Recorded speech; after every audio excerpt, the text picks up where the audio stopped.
कृपया वीडियो को पूरा देखिएगा, अधूरे ज्ञान से कोई लाभ प्राप्त नहीं होगा। नमस्कार दोस्तों, स्वागत है आप सभी का एक बार फिर से। दोस्तों, अगर आप अपनी लाइफ में कुछ नया सीखना चाहते हैं तो चैनल को सब्सक्राइब जरूर करिएगा।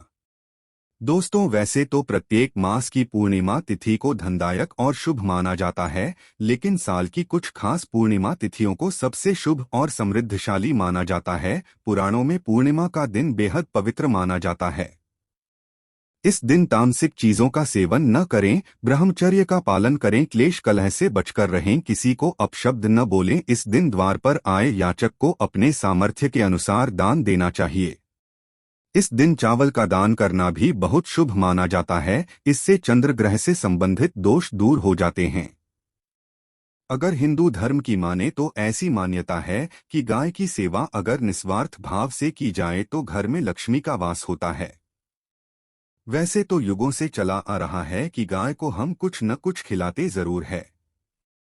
गाय को सनातन धर्म में लक्ष्मी स्वरूप भी माना गया है। कहा जाता है कि गाय की सेवा करने से घर परिवार सुखी और संपन्न रहता है।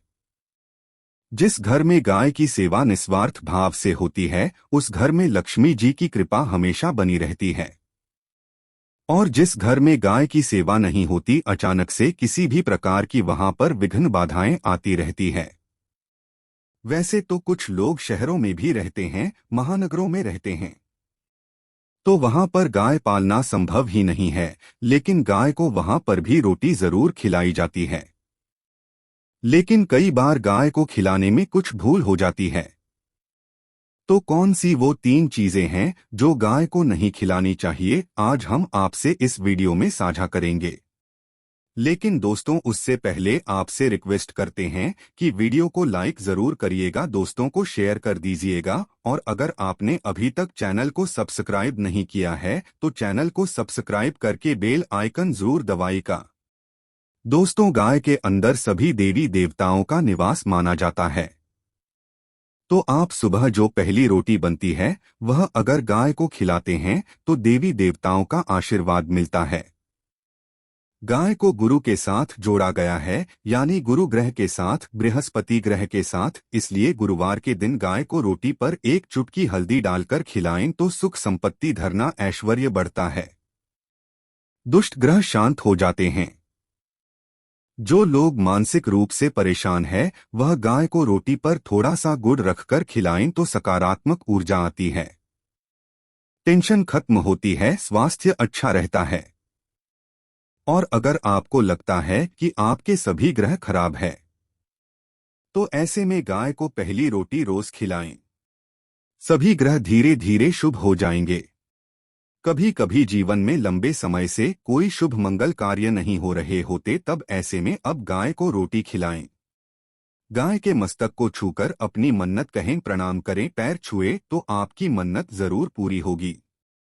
तो ये था गाय को आप क्या खिलाएं उसके बारे में, लेकिन गाय को क्या नहीं खिलाना चाहिए अब हम जानते हैं। गाय को रोटी तो हर कोई खिलाता है। अब ये रोटी बासी बिल्कुल भी नहीं होनी चाहिए, यानी कि एक दिन पहले की जो रोटी बनी रहती है और अब दूसरे दिन सुबह सुबह खिला देते हैं, वो नहीं खिलानी चाहिए। कई बार आप रोटी बना लेते हैं और उस दिन गाय मिलती नहीं तो रोटी रखे रह जाती है। फिर वो अगले दिन गाय को खिलाने से गाय का अपमान माना जाता है। वो रोटी बासी कहलाती है, इसलिए गाय को एक दिन पहले की बची हुई रोटी कभी नहीं खिलानी चाहिए। सड़ी गली चीजें, खराब चीजें गाय को मत खिलाइए, इससे घर में परेशानी आती है। अगर आप ऐसा करते हैं तो अपनी आदत को बदलिए, क्योंकि इससे घर में तकलीफ आती है। गाय को हरा चारा तो हर कोई खिलाता है। हरा चारा खिलाते समय एक बात का ध्यान रखें, गाय को सबसे ज्यादा पीपल का पत्ता लोग खिलाते हैं, पर पीपल का पत्ता आप खुद से तोड़कर मत खिलाइए। दूसरी बात, आप घर में सब्जी लाते हैं तो सागा जाता है तो उसमें से अच्छी चीजें तोड़कर रख के बचा खुचा अब गाय को न खिलाएं। आप जो देंगे वह गाय खा लेगी, लेकिन थोड़ी सी कुछ अच्छी चीजें मिलाकर गाय को खिला दीजिएगा तो ज्यादा फायदा होगा। गाय को दूध नहीं पिलाना चाहिए। आप दही चावल खिला सकते हैं। लेकिन दूध ताज़ा हो या बचा हुआ भूलकर भी गाय को मत पिलाइए। तो 3 चीजें गाय को नहीं खिलानी है। एक तो बची कुची रोटी नहीं खेलनी है। कोई भी अनाज बजाए उसे दूसरे दिन गाय को नहीं खिलाना है। जैसे चावल बच जाता है, रोटी बढ़ जाती है। और आप अगर चारा खिलाते हैं उन्हें तो सड़ा गला मत खिलाइए, और अगर खिलाते हैं कोई चीज तो उसके साथ कुछ अच्छी चीजें मिला लें। और गाय को दूध भी नहीं पिलाना है। ये चीजें बिल्कुल भी नहीं खिलाएं, नहीं तो घर में गरीबी आती है, माता लक्ष्मी आपके घर में वास करना छोड़ देती है। 84 लाख योनियों के सफर करके आत्मा अंतिम योनि के रूप में गौ का रूप धरती है। गाय लाखों योनियों का वह पड़ाव है जहां आत्मा विश्राम करके आगे की यात्रा शुरू करती है। दोस्तों, गाय का कोई अपशगुन नहीं होता है। जिस भूभाग पर मकान बनाना हो वहां पर अगर आप 15 दिन के लिए गाय और बछड़ा बांध देते हैं तो वह जगह पवित्र हो जाती है। भूभाग से बहुत सारी आसुरी शक्तियों का नाश हो जाता है, क्योंकि गाय में सकारात्मक ऊर्जा का भंडार माना गया है। गाय का मार्ग रोकना, अगर आप कहीं भी जा रहे हैं और गाय माता आपका मार्ग रोक दें तो ये बहुत ही शुभ माना जाता है। गाय और बछड़े का दर्शन एक साथ आपको हो जाए तो आपकी सफलता का प्रतीक माना जाता है। अगर आपके घर के आसपास घूमते रहते हैं तो इसका मतलब है कि आपके घर से काफी सारे संकट अपने आप ही दूर होने वाले हैं और समृद्धि पूर्वक जीवन आपको मिलता है। गाय के समीप आप अगर जाते हैं तो संक्रामक रोग, कफ, खांसी, सर्दी, जुकाम आदि का ग्रह जो लिए अपने आप ही बिना दवाइयों के भी नाश हो जाता है।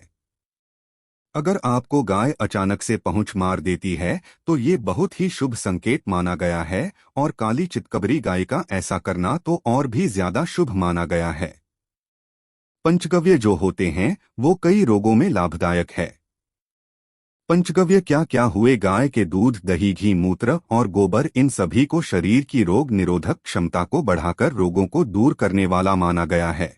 ऐसा कोई रोग नहीं है जिसका इलाज पंचगव्य से नहीं किया जा सकता।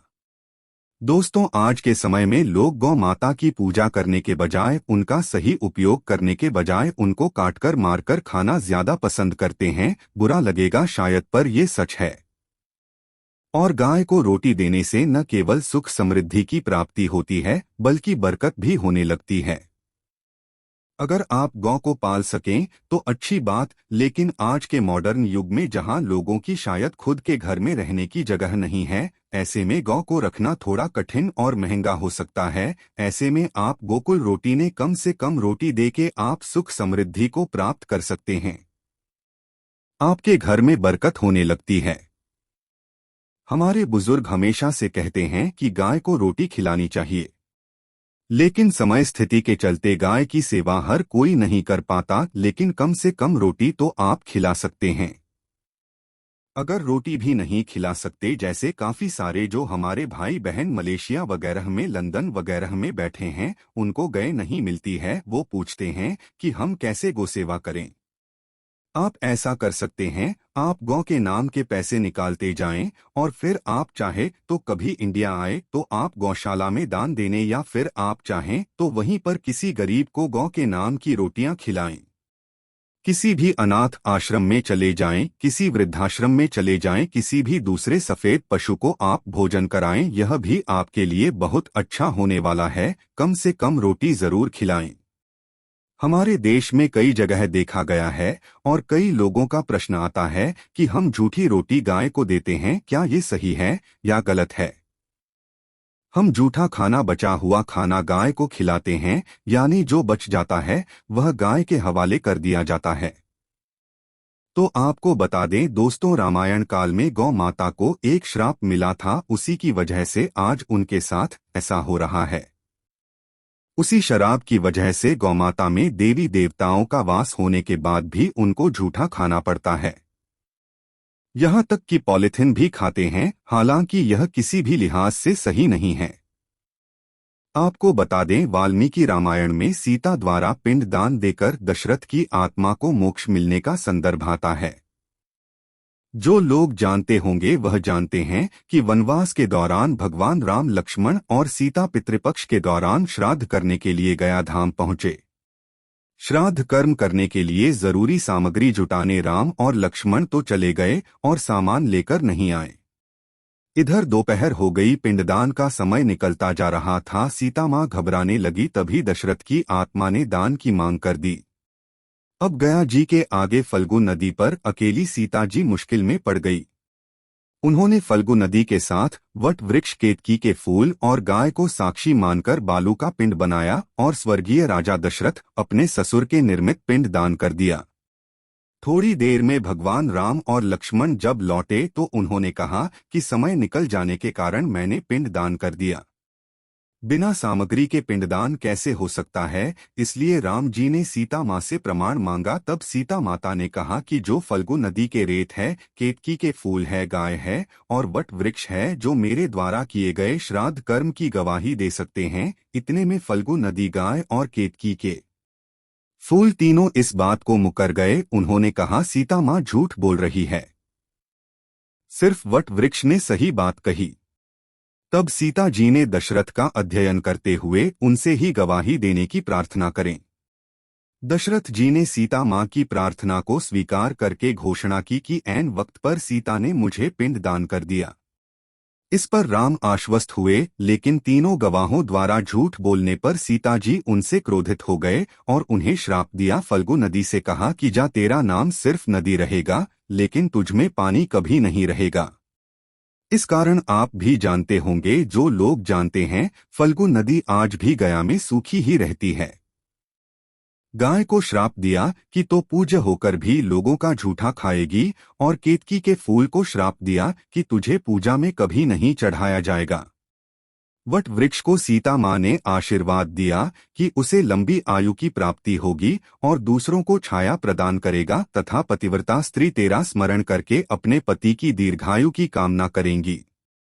यही कारण है कि गाय को आज भी झूठा खाना पड़ता है। केतकी के फूल को पूजा से निषिद्ध बताया गया है। फल्गु नदी के तट पर जल नहीं है। सीता कुंड में पानी के अभाव में सिर्फ बालू रेत में पिंडदान किया जाता है।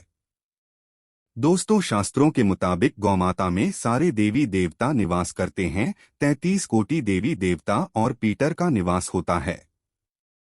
अगर आप भी किसी मंदिर में नहीं जा सकते, पूजा पाठ नहीं करते हैं, कहीं जाकर के ग्रह दोषों का उपाय नहीं कर सकते हैं, तो आपको गाय को एक रोटी जरूर खिलानी चाहिए। हमेशा कहते हैं, पहली रोटी गाय की अगर आप भी खिलाते हैं तो दुनिया के सारे सुखों को प्राप्त कर सकते हैं। आपने अक्सर ही सुना होगा कि रसोई में पहली रोटी जो भी बने गाय को दे देनी चाहिए। हर रोज गाय को एक रोटी देने से आपके जीवन के सभी दुख दर्द दूर हो जाते हैं। खाना बनाते वक्त हमेशा पहले एक रोटी गाय की निकाल दें, इसके बाद ही परिवार के बाकी सदस्यों के लिए आपको रोटियां सेकने चाहिए। कोशिश करनी चाहिए कि गाय की उस रोटी में थोड़ा सा हल्दी मिला दें, इससे गाय को रोटी खिलाने का अपार फल प्राप्त होता है। अगर गुरुवार का दिन हो तो लोई ले लें, सने हुए आटे की एक छोटी सी लोई बना लें और उसमें हल्दी मिलाकर गाय को खिला दें। आपके जीवन में शुभता आती है, वैभव आता है, धन संपत्ति का वास होता है। आप जो भी हासिल करना चाहते हैं जिंदगी में, तो आप देखेंगे कि तुरंत आपको मिनटों में वह हासिल हो जाता है। इसी तरह से आपको नमक का एक उपाय बताते हैं। नमक क्या है? नमक के बिना तो हर स्वाद अधूरा है, और साथ ही साथ अगर नमक न हो जीवन में तो स्वादहीन हो जाता है। जितना हम खाने में नमक को इम्पोर्टेंट मानते हैं, उतना ही ज्योतिष में नमक को इम्पोर्टेंट ही माना जाता है और इसे कर्ज की वस्तु माना गया है। किसी का नमक खाने का अर्थ क्या होता है? उसका कर्जदार होना। आपने सुना ही होगा, नमक का कर्ज अदा करना है। इसलिए अगर आप जीवन को सुगम बनाना चाहते हैं, सरल बनाना चाहते हैं, तो नमक का एक आसान सा प्रयोग आपको आज हम बताएंगे। आप देखिए कि कितने आपको पॉजिटिव परिणाम मिलते हैं, और इतना आसान है कि इसके लिए आपको अतिरिक्त मशक्कत करने की कोई जरूरत नहीं है। सिर्फ आपको अपने घर में बनी सबसे पहली रोटी लेनी है और उस पर थोड़ा सा नमक रख दें। अब आप पूछेंगे कौन सा नमक रखें, तो सबसे बेस्ट है आप सादा नमक, ढेरी वाला नमक, सस्ता नमक जो भी है वो रखें। काला नमक नहीं रखना है, आपको सफेद नमक ही रखना है, तो नमक रख लें और फिर इस रोटी को किसी कपिला गाय को आपको दे देनी है। कपिला गाय यानी सफेद रंग की गाय को आपको खिला देना है। अगर आपको कपिला यानी सफेद गाय नहीं मिलती है तो आप ये रोटी किसी भी गाय को खिला दें, मगर यदि आपको कोई ऐसी गाय दिख जाए सबसे पहले सफेद गाय को ही खिलाना प्रेफर करें। आपको बता दें दोस्तों, ये उपाय आपकी हर समस्या को जड़ से दूर कर देता है। चाहे आपके घर में कोई बड़ी कलह हो, कोई पारिवारिक वाद विवाद हो, इस उपाय को करके आपके घर में सुख का वास होने लगता है। जो भी धन की कमी हो, बच्चों की पढ़ाई हो, करियर में सफलता हो, सभी मुश्किलें आपके जीवन की दूर होने लगती हैं। लेकिन गाय को रोटी देते वक्त मन में ऐसा कोई भावना लगाकर रखें कि हम रोटी खिलाते हैं या फिर हम बहुत बड़े दानी हैं, अन्यथा इस स्थिति में पुण्य फल की प्राप्ति होना संचय वाली स्थिति देता है। गाय को रोटी खिलाने से नियम से बरकत के अलावा आप देखेंगे धन संपत्ति में दिनों दिन बढ़ोतरी होने लगती है और आपके घर के ग्रह दोषों से आपको मुक्ति मिलती है। अगर आपके भी घर में धन की कमी है तो आपको ये उपाय जरूर करना चाहिए। किसी भी दिन करें, अगर सावन का पवित्र महीना है तो हर दिन शुभ है, आप जिस दिन चाहे उस दिन से कर सकते हैं और आप देखेंगे इस उपाय को करने से आपके घर से धन की कमी बिल्कुल झट से दूर हो जाती है। तो यह उपाय आप जरूर कर लीजिए। आज के लिए बस इतना ही। दोस्तों, अगर आपको यह वीडियो पसंद आया है तो वीडियो को लाइक करिएगा, दोस्तों को शेयर जरूर करिएगा और चैनल को सब्सक्राइब करके बेल आइकन जरूर बताइएगा ताकि आने वाला नॉलेज एबल आपको सबसे पहले मिले। दोस्तों, मिलते हैं अगले वीडियो में, तब तक के लिए goodbye, thanks for watching my video.